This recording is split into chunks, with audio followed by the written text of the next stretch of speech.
আসসালামু আলাইকুম গাইস। আপনারা সবাই নিশ্চয়ই গরুর বা খাসির কাচ্চি খেয়েছেন। আজকে আমি মুরগির কাচ্চি রেসিপি আপনার সাথে নিয়ে আসলাম। তো ভিডিওটি অবশ্যই শেষ পর্যন্ত দেখবেন। এখানে আমি চিকেন নিয়ে নিয়েছি। এবার আমি একটি প্যানের মধ্যে চিকেনগুলোকে দিয়ে দিচ্ছি। আমি এখন চিকেনের মধ্যে মশলাগুলো দিয়ে ভালো করে মাখিয়ে নিব। তো আমি এখানে ফার্স্টে নিয়ে নিব 1 চামচ আদা বাটা, তারপর নিয়ে নিব 1 চামচ রসুন বাটা। এবার আমি এখানে দিয়ে দিচ্ছি 3 চামচ টক দই। আর এখন আমি দিয়ে দিচ্ছি স্বাদমতো লবণ। দিয়ে দিয়েছি হাফ চামচ করে জিরের গুঁড়ো আর ধনিয়ার গুঁড়ো। এখন দিয়ে দিলাম 2 চামচ মরিচের গুঁড়ো। আর এখানে আমি দিয়ে দিয়েছি 3 চামচ বিরিয়ানি মশলা। আর দিয়ে দিলাম 1 চামচ গরম মশলা। এখানে আমি দিয়ে দিয়েছি পেঁয়াজ বেরেস্তা। 1 কাপ তেল দিয়ে দেওয়ার পর আমি এখানে কাঁচামরিচ দিয়ে দিয়েছি 3 থেকে 4টি। ভালো করে মশলাটা মাখানোর পর আমি 30 মিনিট ম্যারিনেট করে রেখে দেব।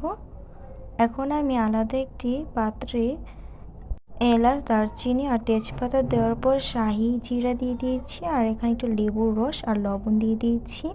পানিটা বলক আসলে এখানে আমি 500 গ্রাম পোলাও চাল দিয়ে দিয়েছি। এখানে আমি চিনি গুঁড়ো পোলাও চালটা দিয়ে দিয়েছি। এবার আমি ভালো করে সিদ্ধ করে নিব চালটাকে। এখান থেকে আমি একটু পানি চিকেনটার মধ্যে দিয়ে দিয়েছি, দেখুন। আর এই দিক দিয়ে দেখুন ভালো করে চালটা সিদ্ধ হয়ে যাচ্ছে। পোলাও চালটা দেখুন এখন 50% সিদ্ধ হয়ে গেছে। এই অবস্থায় আমি চিকেনের উপরে দিয়ে দিব। দিয়ে আমি এখন দমে দিয়ে দিব। চালটা দেখুন আমি কীভাবে ভালো করে উপর দিয়ে দিয়ে দিয়েছি ছড়িয়ে। এখন আমি এর উপরে একটু বেরেস্তা দিয়ে দিয়েছি, পেঁয়াজ বেরেস্তা সামান্য পরিমাণে। আর দিয়ে দিয়েছি সামান্য পরিমাণে জর্দার রং। এতে কাচ্চির ফ্লেভার একদমই রিয়েল কাচ্চির মতো লাগে। আপনারা বাসায় বানিয়েছেন, রেস্টুরেন্টে বানিয়েছেন, বুঝিয়ে যাবে না। এইবার এটার উপরে যে কোনো একটি ভারী জিনিস দিয়ে 30 মিনিটের জন্য দমে দিয়ে দিতে হবে।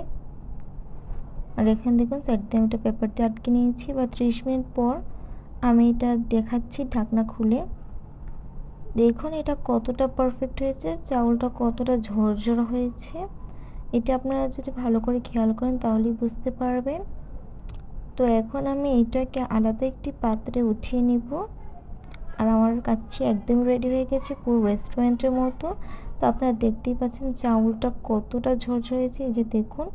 আর চিকেনটাও অনেক পারফেক্টলি হয়ে গিয়েছে, অনেক সফট হয়েছে। তো অনেক ইয়াম্মি ছিল, সবাই ট্রাই করবেন। ভালো থাকবেন, আল্লাহ হাফেজ।